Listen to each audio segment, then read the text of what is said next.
Donc voilà, bienvenue sur cette deuxième partie de notre petite série sur la mémorisation. Si tu n'as pas vu la première partie, je t'invite vraiment à le faire avant de regarder cette vidéo. Dans cette première partie, on avait abordé le thème du contexte. Si tu as des mots de vocabulaire à apprendre par exemple, ça sert à rien de juste forcer en espérant que ça va rentrer dans ton cerveau. C'est mieux d'avoir une approche un peu plus intelligente, on va dire. Notre cerveau, c'est plein de connexions, donc si on veut ajouter un nouvel élément, eh bien, il faut à tout prix créer une petite connexion ou même un début de connexion afin de s'en rappeler plus facilement. Et on avait vu tout plein de moyens différents pour créer une superbe connexion. Donc voilà, au final, ça faisait sens.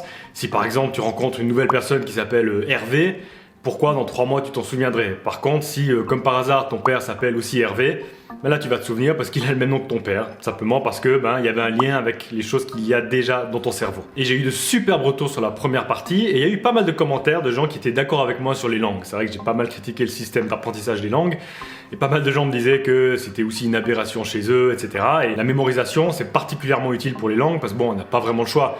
Tu peux pas sortir ton dictionnaire au milieu d'une conversation. Et c'est vrai que l'apprentissage des langues à l'école génère pas mal de frustration parce que souvent tu commences à apprendre très jeune, mais tu vois pas vraiment l'intérêt d'apprendre une langue au début. Et en plus de ça, on va t'apprendre des mots, parfois même des chansons où tu te dis mais laissez-moi tranquille, j'ai vraiment pas envie d'apprendre ça, à quoi ça va me servir? Donc voilà, ça revient simplement au fait qu'il faut un contexte. Tu as 10 mots de vocabulaire à apprendre pour le lendemain.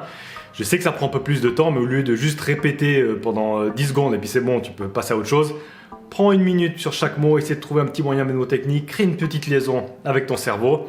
Et tu verras, quand tu vas répéter, ce sera déjà beaucoup plus facile. Et on avait regardé un petit peu ce qu'ils faisaient dans le monde des championnats de mémorisation. Mais il faut quand même dire quelque chose ici. Nous, c'est pas du tout le but de faire un championnat de mémorisation. J'irai même un petit peu plus loin. La mémorisation, c'est pas ce qu'il y a de plus utile aujourd'hui. Aujourd'hui, ce qui va être valorisé, c'est ta compréhension des choses. C'est la façon dont tu abordes les choses, ton ouverture d'esprit. De juste savoir, par exemple, parfaitement les dates historiques. Honnêtement, je peux aussi prendre mon téléphone et sur Wikipédia, en quelques secondes, je l'ai aussi. Mais savoir mémoriser, c'est quand même utile parce que c'est quand même bien de savoir se rappeler des choses facilement. Et à nouveau, dans le cas des langues, par exemple, il faut mémoriser, on ne peut pas sortir d'un dictionnaire. Et donc le sujet principal de cette deuxième partie, ça va être la répétition.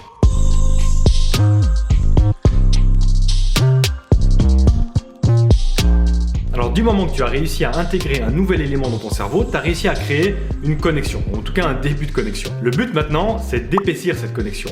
C'est de faire en sorte que cette connexion devienne solide et que, à terme, tu n'aies même plus besoin de te rappeler de ton moyen mnémotechnique, que ce soit juste fluide comme si tu parlais parfaitement une langue. Alors je t'ai déjà parlé plein de fois de cette fameuse courbe de l'oubli, je vais pas faire trop de théorie ici. On pourrait parler des scientifiques qui ont créé les différentes méthodes, etc. Mais bon, allons droit au but. Ça paraît assez logique. Si tu ne répètes pas, eh bien tu vas simplement oublier. Moi par exemple, j'avais fait mon échange Erasmus à Berlin pendant 1 année. Honnêtement, à la fin de mon séjour, je parlais très bien allemand.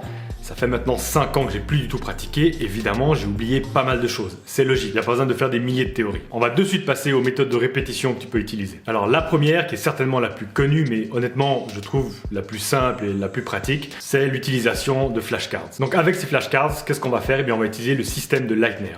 En gros, on va utiliser la répétition espacée. On va faire très simple, d'ailleurs c'est très simple. Moins tu maîtrises un mot, plus tu vas le répéter. Et plus tu maîtrises un mot, moins tu vas le répéter. Alors il y a plusieurs façons de le faire, mais voici comment moi je fais ça. Alors moi en général, je fais simplement 4 tas. Le premier tas, c'est les mots que je dois voir tous les jours. Le deuxième tas, les mots que je dois voir chaque 2 jours. Le troisième tas, les mots que je dois voir 1 fois par semaine. Et le quatrième tas, ce sont les mots que je dois voir 1 fois par mois ou par exemple juste avant l'examen. La méthode, elle est toute simple. Tu prends par exemple un mot du premier tas. Si tu as pu répondre, eh bien simplement cette carte passe dans le tas de droite. A l'inverse, si tu n'as pas réussi à répondre, eh bien la carte reste dans ce tas-là. Même chose, si tu t'attaques au tas que tu dois voir 1 fois par semaine, eh bien si tu as réussi à répondre, eh bien cette carte passe dans le tas de droite. A l'inverse, si tu n'arrives pas à répondre à une des cartes, peu importe dans quel tas tu te trouves, eh bien c'est retour à la case départ. Et cette carte, tu vas la revoir de nouveau tous les jours. Le gros avantage de cette méthode, c'est simplement que tu vas économiser du temps. Tu vas passer le plus de temps sur les mots dont tu peines et le moins de temps sur les mots que tu trouves faciles. Si tu faisais simplement un seul gros tas, tu passerais la moitié de ton temps finalement à revoir des mots que tu n'aurais pas vraiment besoin de revoir tous les jours. Donc avec cette méthode-là, tu gagnes du temps et tu profites de la répétition espacée. Moi par exemple, j'ai beaucoup utilisé ce système-là quand j'ai fait l'examen du GMAT. Le GMAT, tu sais, c'est un examen pour accéder à certaines universités. Et ce que je faisais, eh bien, c'est dès que je trouvais un mot que je ne connaissais pas, je le notais sur ma flashcard, Je notais aussi la phrase afin d'avoir un contexte et je notais aussi d'ailleurs la phonétique. Ça, je pourrais en parler dans une autre vidéo. Et j'ai fait ça tous les jours pendant, je crois, 1 ou 2 mois. À la fin, j'avais appris plein de nouveaux mots. Et honnêtement, c'est assez cool à faire. C'est comme un petit jeu, donc tu prends aussi un peu de plaisir. En tout cas, c'est moins chiant que de lire une page de vocabulaire et de répéter bêtement dans sa tête, sans contexte, sans rien du tout. Après, j'avoue, on est en 2021. On a quand même le droit d'utiliser un peu la technologie. Les flashcards, c'est simple, c'est pratique, mais bon, on peut aussi avoir tout sur son smartphone. Alors j'avais déjà parlé d'une application en particulier, à savoir Anki. Il y avait eu pas mal de commentaires qui me disaient que l'application était payante, etc. Et c'est vrai qu'elle est payante sur iPhone. Moi, j'utilise Android, donc je m'étais pas rendu compte de ça. Mais je crois que si tu vas sur Safari, tu peux utiliser gratuitement l'application. Et sur Android ou PC, c'est totalement gratuit. Alors Anki, pour ceux qui ne le savent pas, d'ailleurs c'est pas du tout un placement de produit, c'est une application que j'ai utilisée durant toutes mes études. C'est simplement une application qui va reproduire le système du flashcards qu'on a vu juste avant, mais avec plein d'autres avantages. Déjà, c'est tout automatisé, donc t'as pas besoin de t'embêter avec les différents tas. Ensuite, il y a une énorme communauté là autour. Tu peux télécharger des packs entiers, par exemple 3000 mots d'allemand, que tu peux directement télécharger sur l'application Anki avec différents niveaux. D'ailleurs, il n'y a pas que les langues, il y a aussi d'autres matières comme la biologie ou la physique. J'essaierai en tout cas de te mettre le plus de liens dans la description de la vidéo. Tu peux aussi d'ailleurs ajouter des photos, des illustrations, tu peux ajouter un son. Donc ça, c'est plutôt pas mal. Mais le gros avantage d'un système comme Anki, c'est qu'il va plus loin que la simple répétition espacée qu'on a vu juste avant avec les flashcards. Chaque fois qu'il va te présenter un mot, tu vas pouvoir dire à l'application si c'était facile, difficile, moyen.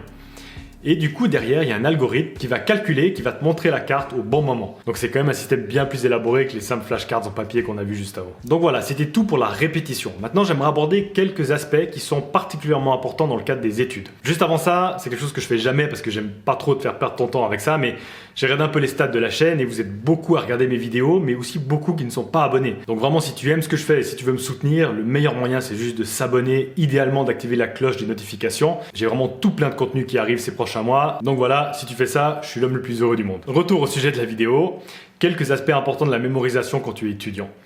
L'aspect pour moi le plus important, mais mine de rien c'est lié au contexte, c'est de comprendre. Moi par exemple, j'ai fait mon bachelor en économie politique. Et en écopo, le truc typique que tu dois apprendre, c'est par exemple les effets d'une telle politique monétaire sur une courbe, sur par exemple l'inflation, ou enfin il y a plein de courbes différentes. Et j'avais des potes qui voulaient jamais trop se prendre la tête, qui apprenaient par cœur.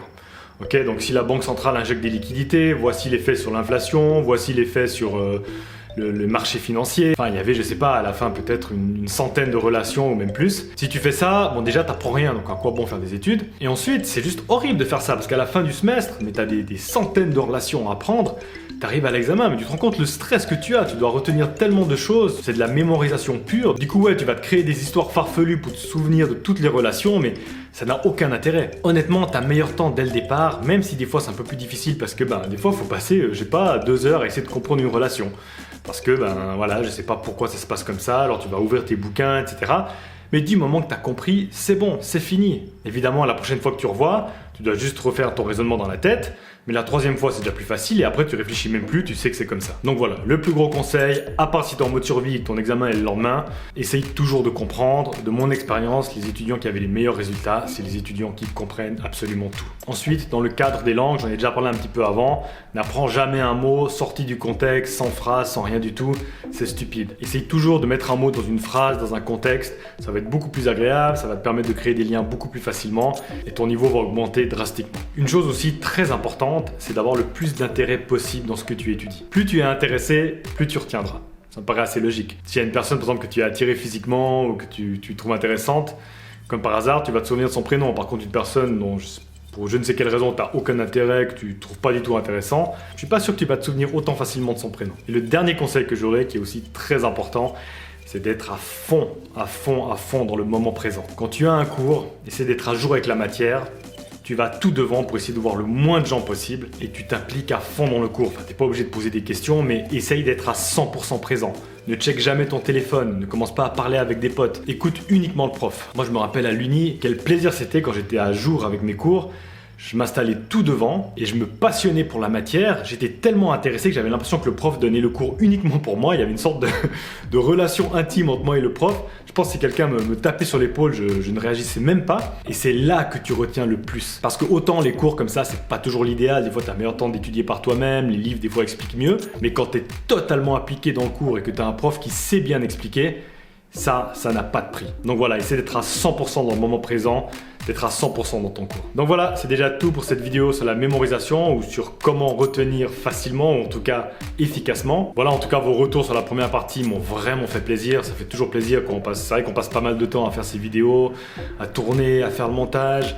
Et quand on publie la vidéo et qu'on voit autant de vues en si peu de temps, c'est pas que le nombre de vues d'ailleurs, c'est le nombre de commentaires et de commentaires positifs qu'il y a. Ça peut peut-être paraître un peu arrogant de dire ça, mais je sens qu'il y a un début de communauté qui se crée autour de cette volonté de mieux apprendre, en tout cas en cours, et ça fait plaisir.